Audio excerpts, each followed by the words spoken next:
Hallo ihr Lieben und herzlich willkommen bei einem neuen Format bei mir. Und zwar heute gehen wir mal durch einen fremden Schrebergarten. Ich bin meiner Freundin zu Besuch. Hallo. Die filmt heute auch mal für uns. Heute unser Kameramädchen. Und wir gehen heute mal durch ihren Schrebergarten und schauen mal, wie so ein anderer Schrebergarten aufgebaut sein kann. Dann kommt mal mit. So, dann gehen wir mal rein. Hier vorne haben wir gleich so ein, wie würdest du sagen, so ein Trockenbeet für Sukkulenten und Ja, genau, sollte eigentlich ein kleiner Steingarten werden, der immer wieder zusammensackt, aber immer wieder ein Versuch wert ist. und hier tummelt sich auch einiges an Insekten, weil du alles, was insektenfreundlich ist, hier hergesetzt hast auch. Hier sind die ganzen Steinhummeln.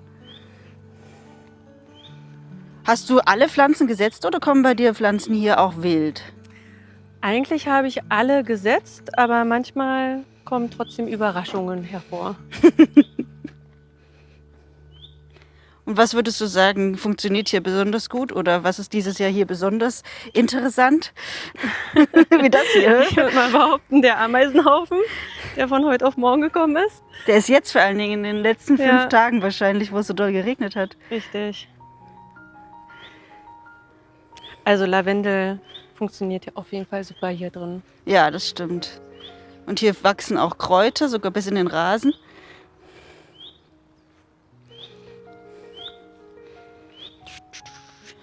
Und hier hast du relativ frisch, denke ich mal, so einen Säulenapfelbaum Genau, gepflanzt. der ist jetzt das 3. Jahr drin, aber dieses Jahr trägt er das erste Mal ein paar mehr Früchte. Dann kann man den das erste Mal probieren. Ich hoffe doch. Es total ausgeartet ist und das ganze Beet gefühlt übernommen hat. Und wie heißt das? Weiß ich natürlich jetzt nicht mehr. Ach, guck mal, da ist jetzt auch. Ah, da hast du auch so eine Samtskabiose sitzen. Aber die ist noch klein. Die wird aber riesig. Und hier hast du einen Teppichthymian, der sich ausbreitet. Oder weißt du, was Bin das mir ist? nicht sicher. Das ist, glaube ich, kein Thymian, nee, aber aber das auf ist- jeden Fall ein Teppich.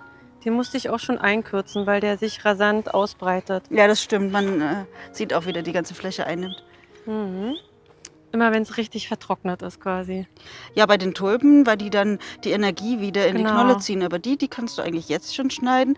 Du musst aber nicht schneiden, weil bei manchen, gerade bei Stauden, ist es ja so, dass dann irgendwelche Insekten darin übernachten. Hier würde ich jetzt sagen, hier übernachtet niemand. Keiner, ne? Ist so kahl. Deswegen, ich würde die schneiden. Aber die anderen Blühpflanzen, so Stauden, die jetzt verblühen, kann man runterschneiden, wenn man eine zweite Blüte haben möchte. Muss aber nicht. Ja, Oh, hier ist ein Grashüpfer. Also, Steingarten funktioniert. Es sind zwar gerade keine Echsen, aber Grashüpfer sind da und wärmen sich an den Steinen. Muss Ja, ich mal gucken, was ich habe ich auch mache. so einen Hügel, der auch immer wieder zusammensackt, den man dann wieder mit anderen Steinen auffüllt und dann wieder neu in die Höhe hebt. Weil dann, ja, das sackt leider ein bisschen ab. Genau, was haben wir hier drüben? Hier ist auch noch mal so ein... Aber hier sind ein paar mehr Stauden drin. und hier die Prachtkerze, Aha. die ich mir für ein gewisses Urlaubsfeeling hierher geholt habe. An welchen Urlaubsort erinnert dich die? Griechenland, Kreta. Ist mir gar nicht so bewusst, dass es die dort so viel gibt. Ja, ich habe ein Foto damit gemacht und ja, dieses Foto verbinde ich halt oder diese Pflanze dann immer mit Urlaub. Kommt hier auch gut. Hier sind wir hier so am Eingang. Die ganz zart, wie sie hier steht. Wenn dir das Video bis jetzt schon gefallen hat, dann vergiss doch nicht, gleich mal ein Like da zu lassen und den Kanal zu abonnieren, damit wir uns auch nächste Woche dann auch wiedersehen. Ich lade jede Woche ein Video hoch und freue mich dann, wenn die Community natürlich immer größer wird. Ja, das. Oh ja, das ist eine Wilderdbeere oder Walderdbeere. Die kommt gut hier. Ja, So Und unter ich dem Baum. Hätte auch nicht gedacht, dass die überlebt. Ja, vor allem, weil sie ja hier gar nicht so viel Wasser meistens kriegen in so einem Richtig. Kästchen. Ja, das funktioniert gut. Und die ist richtig dick geworden. Tada! Und schmeckt? Ja, also meine Kinder essen sie. Ja, nicht ganz so süß. In dem Bereich, wo so ein paar Beerenpflanzen gepflanzt sind. Hier ist eine Stachelbeere, wenn ich das richtig sehe. Die aber auch noch nicht getragen hat, oder hat die dieses? Doch, die ist schon fertig Die ist schon fertig. und abgenascht. Sehr schön. Dann kommt hier... Vom Nachbarn allerdings. Ach so, das ist, ja, das ist ja das Schöne, dass man oft vom Nachbar profitiert. Genauso wie hier, das ist auch eher vom Nachbarn. Richtig. Aber das, was rüber wächst, darf man ja dann essen. auch was dahinter ist, weil die sind nicht so oft hier. Aber hier haben wir haben es extra noch nicht genascht, Riesenhimbeeren. Riesenhimbeeren. Also die sind bereit, gegessen zu werden. Und die sind wirklich riesig. Warte mal, ich versuche mal eine jetzt zu ernten und dann könnt ihr sehen, wie riesig die ist. Oh, guck mal, so dick wie mein Daumen. Guten Appetit. Dankeschön. Und die Brombeere wird auch schon reif. Hätte ich gar nicht gedacht, dass die... Und wir haben hier sogar eine Mischung, so eine Himbrombeere soll die wohl heißen. Ach, deswegen ist die vielleicht auch so groß. Die sind ja auch schon ganz schön dick. Ja, und so länglich. Genau. Und überall hast du wild deine Kräuter ausgesät. Genau. Aber das lieben ja die Hummeln. So. Und hier kommt auch schon ein blühender Salat entgegen. Den lässt du Samen bilden? Richtig, ja. Ich wollte es mal ausprobieren. Hast du auch welchen davon gegessen? Also, oder ist ja jetzt so einer direkt in die Blüte geschossen? Nee, wir haben mehrere gegessen. Und schmeckt so gut, dass wir es Samen bilden lassen. Da muss man Ja, um ehrlich zu sein, ich wollte es auch mal sehen, wie es aussieht. Ist auch ein schöner Insektenmagnet, wenn es blüht. Da kommen auch Unmengen von Insekten dran. Dann haben wir hier eine Reihe Hochbeete. Klar, Schrebergarten, Hochbeete, das gehört zusammen. Und auch bei dir, die Zucchinis gedeihen prächtig. Mit Das ist jetzt vielen schon die Blüten. 5. Und du hast mir vor uns erzählt, dass du ganz tolles Zucchini-Rezept jetzt hast. Genau. Welches? Ein Aufstrich ist das. Ah, Mit Frühlingszwiebeln, Frischkäse, Knoblauch, Salz, Pfeffer. Eigentlich ganz einfach, aber es war super lecker. Und das wird jetzt das Rezept der nächsten Wochen. und die Zucchini, die raspelst du dann da rein oder mixt du die Ich rein? mixe das komplett alles. Ah, alles zusammen in den Mixer Ja. und dann hast du so ein Creme. Genau. Frischkäse-Pesto. Genau. Okay, hier haben wir eine Kartoffel. Ja. Ich habe ja meine Kartoffel schon geerntet. Aber die kann noch. Die sieht noch super aus. Die sehen aber schon so lange so super aus. Also ich würde die auch gerne mal ernten. Ja, aber meine Mutter sagt immer, warten bis es blüht. Und eigentlich kann man ja auch warten, bis es grün dann vertrocknet ist. So, dann haben wir das Hochbeet Nummer 1. Dann haben wir hier so einen Rankhilfe. Da ist auf der einen Seite ein bisschen Gurke und auf der anderen Seite Erbsen. Ja. Die auch schon jetzt ihr bessere Zeit hinter sich haben. Und hier vorne hast du Blumenkohl. Genau. Und hier hast du den Trick angewendet aus einem meiner letzten Videos. Da hatte ich so ein altes Gartenbuch. Und da stand, man soll die doch zubinden für eine bessere. Richtig. Und jetzt kann man schon verraten, wir haben schon reingeguckt, da ist tatsächlich ein schöner, kleiner, großer, weißer Kopf drin. Tada! Und versteckt sich da drin. Und du hast gar kein Schutznetz hier, weil du hast gar keine Angst vor dem Kohlweißling. Dieses Jahr sieht es auch ziemlich gut aus. Also, ja. Achtest du so ein bisschen darauf, dass du schaust, was zusammenpasst? Ja, also definitiv. Bohne mit... Ja, vielleicht hilft das ja Genau. dann auch gegen den Kohlweißling, dass der keine Lust hat. Weil hier rumfliegen habe ich ihn schon gesehen. Ach so? Ja, haben schon 2, 3 Kohlweißlinge in deinem Garten gesehen. Bestimmt fange ich den gleich nochmal auf. Oder ein. Und auch hier am Kohlrabi ist auch kein Kohlweißlingfraß. Der sieht auch gut aus. Ein bisschen hier. erntereif, aber jetzt. Stimmt. Naja, dann gibt es heute zumindest einen. Die anderen sind ein bisschen kleiner. Und hier haben wir noch eine... Das ist der Kürbis. Ja. Ja, der ist schon sehr groß geworden. Du weißt auch nicht genau, wie weit er jetzt noch wachsen soll. Aber da haben wir gerade schon gedacht, wenn er dann zu lang wird, dann kappt man einfach die Spitzen und dann kann er sich auf den Kürbiswachstum konzentrieren. Ja, es sind sehr viele Blüten. Also ich bin gespannt, was daraus wird. Ja, aber man hat noch keine Fruchtbildung jetzt gesehen. Noch sind es nur Blüten. Die Blüten kann man ja theoretisch auch essen. Ja, Habe ich aber auch noch nie gemacht. ich auch nicht. Ich freue mich lieber auf den Kürbis. Du hast mir erzählt, dass du ein Sonnenblumenexperiment gemacht hast und an verschiedenen Stellen Sonnenblumen gepflanzt. Hier so eine schwarze im Hochbeet. Da vorne ist auch noch eine im Hochbeet. Warte, die sieht eher so orange aus. Aber eigentlich ist es ein und dieselbe Sorte. Ach nein. Ja. Soll eigentlich eine rote sein. Ja, so ein bisschen rötlich ist es schon, aber... Und dann sind hier vorne hatten wir auch noch eine. Hast du die auch zur gleichen Zeit Alle gepflanzt? zur gleichen Zeit. Die ist eher etwas Mickrig. zurückhaltend. Und hier vorne ist auch noch eine. Genau. Alle in einem unterschiedlichen Stadium. Station, oder? Dass das so aus der Mitte raus. Wie kann ich denn eigentlich Sonnenblumenkerne gewinnen? Du lässt die ausreifen am Köpfchen und dann musst du aber so ein kleines Netz wahrscheinlich darüber machen, weil sonst würden die Vögel ankommen und dir alles auspicken. Die sollten, wenn du sie reif haben möchtest, an dem Köpfchen bleiben, ausreifen lassen und dann kannst du Samen gewinnen. Du kannst ja nur ein Köpfchen zum Beispiel ausreifen lassen und ein kleines Netz drum machen, dass die Vögel da nicht rankommen. Und wenn das hier dann abfällt, diese Nektarpollen, darunter sind ja die Kerne, Ja. dann kannst du den auch zur Seite legen, aufpassen, dass die nicht zu feucht sind, weil die fangen sonst an zu schimmeln. Dann kann man das Köpfchen zur Seite legen. Hier ist ja zum Beispiel, ach hier, guck mal, der ist ja schon verblüht. Und jetzt, wenn man das hier abmacht, sind da drunter die Kerne. Und die sind jetzt hier, man sieht eigentlich, dass die schon Farbe haben. Oft ist es so, wenn die richtig schwarz sind, dann sind die reif. Und die würdest du jetzt ausreifen lassen. Und dann hast du ein ganzes Köpfchen Samen für nächstes Jahr. Und die anderen kannst du dran lassen für die Vögel im Winter. Okay. Probiere ich aus. Geht eigentlich ganz, ganz easy. Gut bei Samen ist, so wie bei allen, ausreifen lassen. Nicht zu früh ernten.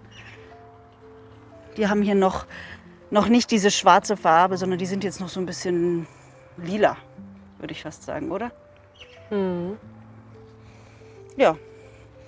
Und dann futtern die auch die Vögel irgendwann weg. Sind ja auch lecker. Sind lecker. Kannst ja auch selber so snacken. Gibt ja auch solche, die du direkt dann ungeröstet snacken kannst. Die sind ja auch Bohnen.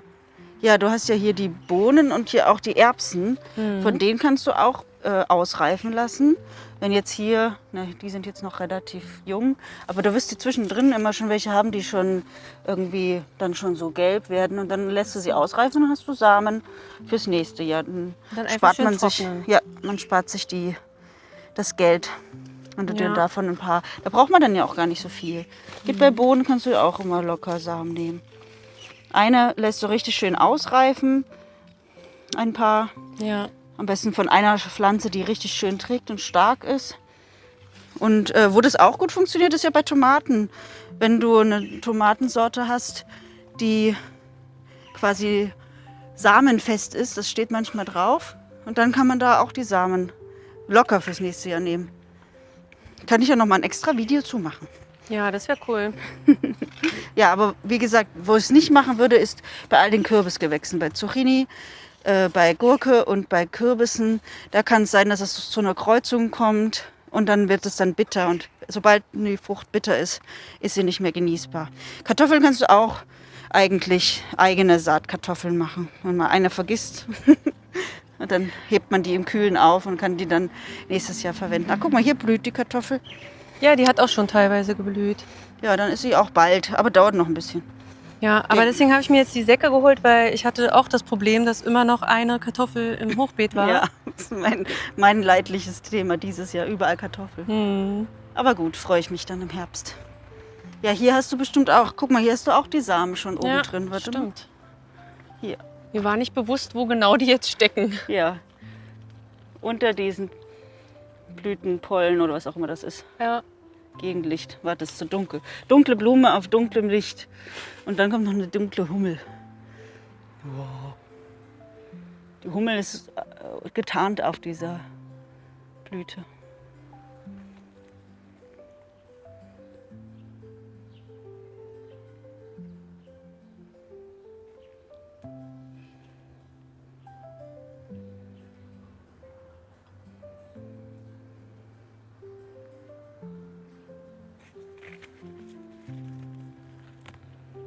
Die Samen sind jetzt echt lila aus.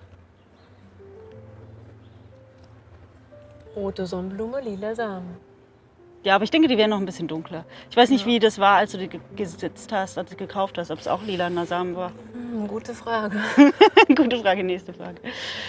Vorne, vor dem Hochbeet, hast du jetzt hier so riesengroße Büsche. Die riechen richtig gut. Und du hast gesagt, die blühen dann im Herbst ganz blau. Ja, das ist die Bartblume. Ah, ja, die Ja. kenne ich gar nicht. Das sieht auf jeden Fall schön aus und die riecht, als wäre das irgendwelche Kräuter. Und überall ein bisschen Rindenmulch. Und hier, das ist ja so schön in deinem Garten, dass du überall so kleine Deko-Elemente hast. Hier hast du Ringelblume und wieder Kartoffelchen. So, und hier kommt jetzt auch, hallo Gartenzwerg, ich würde sagen Kräuterbeet. Ja, Ja, kann man schon alles so sehen. Auch wenn das jetzt hier vielleicht kein Kräuter ist. Aber der Rest. Bisschen Petersilie. Schnittlauch. Ja, den habe ich Minze. gerade erst geschnitten. Ach, Und der kommt jetzt schon wieder. Bin ich auch erstaunt, wie schnell das ging jetzt. na, vielleicht durch diese 4 Tage Regen. Ne? Auf jeden Fall lecker. In der Mitte noch ein Salbei, dann ein Rosmarin.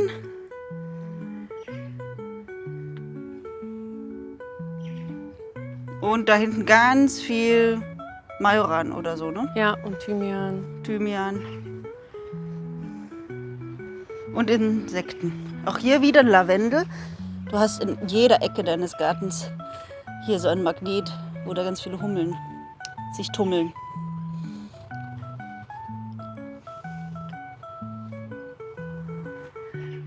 Ja, So. und hier, guck mal, ich bin auch erstaunt. Den kann ich doch auch schon rausholen, oder? Lauch? Ja, wenn das Lauch ist, wenn das Das die ist Zwiebel Lauch. ist, würde ich doch warten. Nee, es ist Lauch. Oh, Ja. Was ist das jetzt hier? Aber du hast jetzt Erdbeeren, Lauch und Bohne Genau. zusammen. Ja. In so einem sehr hübschen Trog, schöne Wanne. Und hier irgendwas Ja. Abgestorbenes. Nee, abgeschnittenes, weil es so Abgeschnitten, vertrocknet war. Ah, weil es so Aber- trocken war. Ja. Ja. Aber guck mal, selbst hier kommt Thymian, ne? Ja, ist doch wild. Du hast irgendeine Sorte, die sich sehr gerne aussieht in Mhm. deinem Garten. Aber übrigens habe ich auch totales Pech mit Erdbeeren. Ich hatte auch ein Erdbeer-Hochbeet. Hm. Nö. Hatte ich auch. Ich habe ja die dann jetzt rausgenommen. Habe ich auch rausgeholt gehabt und dann vorne das gemacht. Weil ich hatte die Schnauze voll. Ich wollte nicht diesen Platz verschwenden für nichts. Ich hatte jetzt ein bisschen, auch dank der Kommentare bei dem Video, eventuell ist es zu gut gedüngt gewesen, dass es sich eher um Blattmasse bemüht hat und nicht um Fruchtbildung. Mhm. Oder es war halt dieses Jahr vielleicht für uns nicht das beste Erdbeerjahr. Dafür haben wir dann halt was anderes. Hier zum Beispiel hast du noch mal in dem Topf eine wunderschöne Zucchini. Und du hast mir erzählt, du pflanzt überall dann noch eine Ringelblume mit rein als Partner, damit die Pflanze nicht so allein ist. Und Genau. Ich hatte ganz viele kleine, die sich selbst ausgesät hatten und dann habe ich die einfach rausgeholt und überall noch in den Topf reingesetzt. Ja, ist ja auch immer gut, noch eine Stäuberpflanze in der Nähe zu haben. So, und dann kommen wir jetzt zu dem Prachtstück. Du hast ein ganz neues, hübsches Gewächshaus, welches hier im Schatten, Halbschatten eigentlich so steht dann, ne? Ja, ab Ab Nachmittag. Nachmittag, genau. Eigentlich gar nicht so schlecht in der Hitze. Ja, und die haben wir heute auch schon reingeschaut, weil das hier ein bisschen ungewöhnlich ist, also für mich zumindest, nämlich hast du alles in Töpfen, weil das Gewächshaus ist ja auch noch neu, ne? Deswegen ist alles in Töpfen, damit du es besser gießen kannst und eine bessere Gießkontrolle hast. Genau. Und ja, das ist schön groß. Weißt du, wie viele Meter das sind? 4 Meter bestimmt. Ja, kann gut sein. Also 4 mal 3 Meter. Und hier sind die Tomaten drin und denen geht es eigentlich ganz gut. Die haben schöne Fruchtansätze. Aber was wir dann heute auch schon festgestellt haben, was hast du da? Die Paprika. Ah, Paprika. Kleine Snack-Paprikas. Weil ich nämlich erfahren habe, dass man hier bei uns eher Snack-Paprikas anbauen sollte, damit die dann auch wirklich reif werden. Ich hatte letztes Jahr genau das Problem, dass meine Paprikas nicht reif wurden.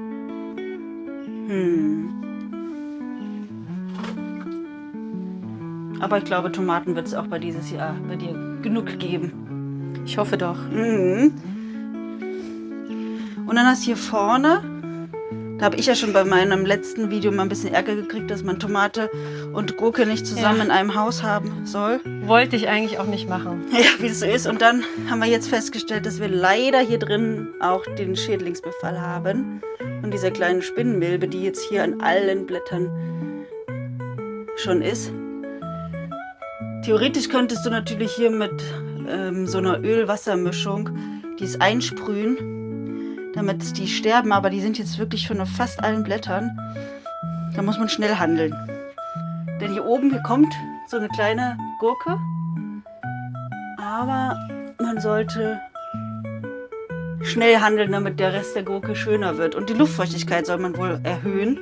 Das mögen die nämlich nicht. Die Spinnmilben mögen es trocken. Wobei ich mich frage, es hat jetzt 4 Tage lang nur geregnet. Es müsste doch eine hohe Luftfeuchtigkeit sein. Naja, ich würde sagen, die betroffenen Blätter halbwegs abmachen und dann, hier kommen ja auch neue. Ja. Denen geht es ja gut. Und den Rest vielleicht mal vorsorglich mit Öl und Wasser so absprühen. Egal welches Öl? Sonnenblumenöl, ja. Man kann auch, es gibt ja auch spezielles Öl. Nebenöl kannst du auch kaufen, aber man kann auch normales Öl benutzen.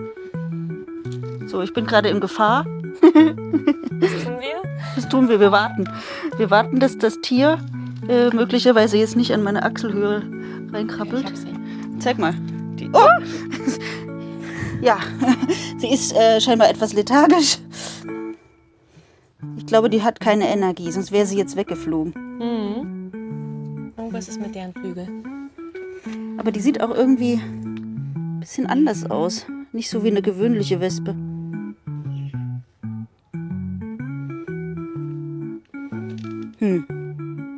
Na gut, jetzt passen wir auf, dass wir nicht auf dich drauflatschen, damit du dich da verstecken kannst, wo es dir besser geht. Am besten nicht mehr an meinem T-Shirt. Meinst du alle abschnibbeln? Ja, ich würde die Betroffenen auf jeden Fall abschneiden. Das ist jetzt echt. Wann war ich hier? Gestern früh. Vielleicht hast du es noch nicht gesehen, aber. Oder ich habe es noch nicht gesehen, aber ich hatte ja noch hier unten welche abgeschnitten. Ich würde die jetzt abnehmen und dann morgen noch mal was mit so einem Öl-Wasser-Emulsion sprühen. Ja. Wie findest du meine Pinke hier? Pink. Oh Mann. Ja. Ja. Passt hier vorne zur Kabeli hier. Geil. Passt, Genau, deswegen passt zur Blume, wurde sie genau. pink. Oh Mann. Ey, soll ich dir mal was sagen? Bitte? Sag mir bitte, das ist komplett neu für mich, dass dieses Ding dafür da ist. Ja. Ich habe es ständig irgendwo hingelegt und nicht gefunden. Und dann habe ich das irgendwo gesehen. War das bei dir? Nee, wo habe ich das Nee, denn es war in gesehen? einem anderen Video. Ich Ey, weiß, das ging das gerade kann auch. doch nicht wahr sein. Das hat mein Leben verändert. Echt so Ja. was Geiles. Ah. Also für alle, die es noch nicht wussten, da vorne ist ein Stutzen für die Tülle. Sehr schön. Gut, und dann kommen wir hier zu einem kleinen, süßen, schnuckeligen Gartenhaus, wo du auch noch mal Pflanzen davor gesetzt hast. Ja, um ehrlich zu sein, habe ich einfach nur Samen hingeworfen. In der Hoffnung, dass was in dem ersten Jahr... Hat ja auch funktioniert. Genau, jetzt hier blüht. Außer hier vorne, die habe ich natürlich eingesetzt, aber... Ja gut, aber hier die Cosmeen. Cosmea, die liebe ich ja Genau. auch total. Ja. Ich werfe auch jedes Mal Samen hin, weil ich habe das Gefühl, mal kommt sie nicht. Ja, und ich hatte natürlich zu viele Tomaten fürs Gewächshaus. Ja, natürlich. Wer kennt das Problem auch? Ja. Sehr schön. Und da so kleine noch. Da ist Ach, mir der süß. Haupttrieb Oh, versehentlich abgerissen. Oh Und ja. dann jetzt habe ich sie einfach wuchern lassen, so wie sie will. du geizt die dann auch gar nicht aus hier im Topf. Doch, also drin auf jeden Fall. Hier draußen habe ich es ein bisschen wilder Jo. gelassen. Eine Schere, guck mal. Kennst du die? Die fand ich total süß. Ach, niedlich. Das Für ist so so eine kleine Sachen hier abschneiden einfach. Ja, und ich schneide hier die kleinen Blütenköpfe so mal ab. Schnipp, und schnapp, schnipp, schnapp, schnipp. Na, zeig mal. Zeig mal im Einsatz. So soll es funktionieren? Ja, wir schneiden Ja. mal. Einfach so. Ach, das ist ja Geht so Praktisch. schnell und einfach. Ja, schön. finde ich gut. Ich auch. Ich habe tatsächlich auch eine kleine Schere. Es war so eine ganz kleine Gartenschere, die eigentlich für Kinder irgendwie, glaube ich, gedacht ist. Die habe ich mir mal beim Manufaktum gekauft. Nutze ich auch manchmal für so Kleinigkeiten. Und auf der anderen Seite des Gartens hast du hier jetzt auch nochmal eine Komplettreihe mit Stauden und einem Butterkopf, den ich natürlich sehr, sehr schön finde. Mhm. Und hier ist nochmal so eine Sonnenblume, die du gesetzt hast, alle zur gleichen Zeit. Ein Genau. Sonnenblumenexperiment. Hier in einem Beet, welches du auf jeden Fall nicht gedüngt hast und Richtig. trotzdem ist sie super. Genau, ich bin gespannt, welche Farbe da jetzt rauskommt. Sollen wir mal raten? Ich wette aufgrund dieser dunklen Halme hier, dass es auch so eine dunkelrote wird, oder? Ja. Müssen wir mal abwarten, die nächsten Tage. Entscheiden. So, hier, wie man sieht, sind die noch nicht in der Erde, aber die kommen.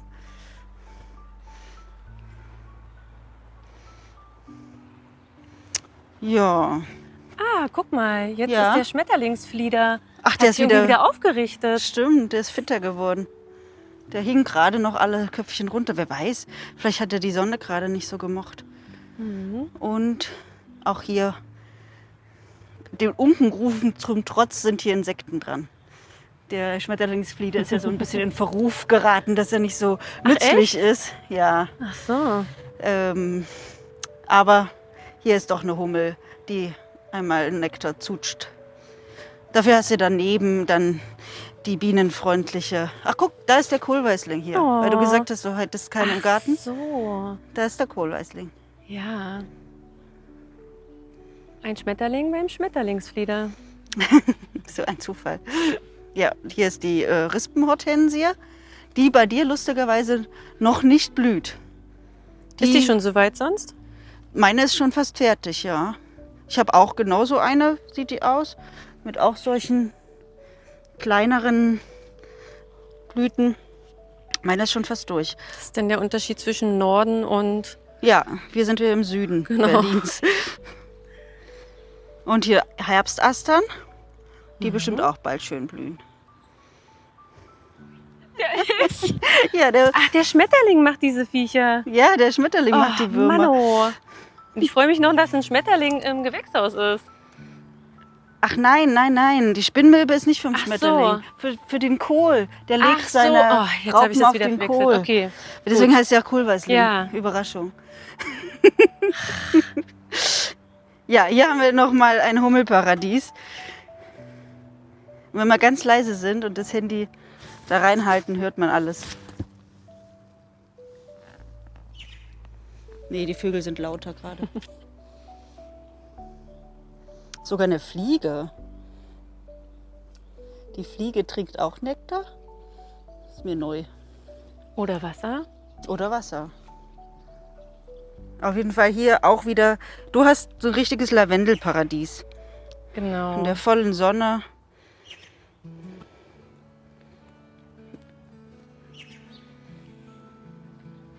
Wir sind jetzt fertig.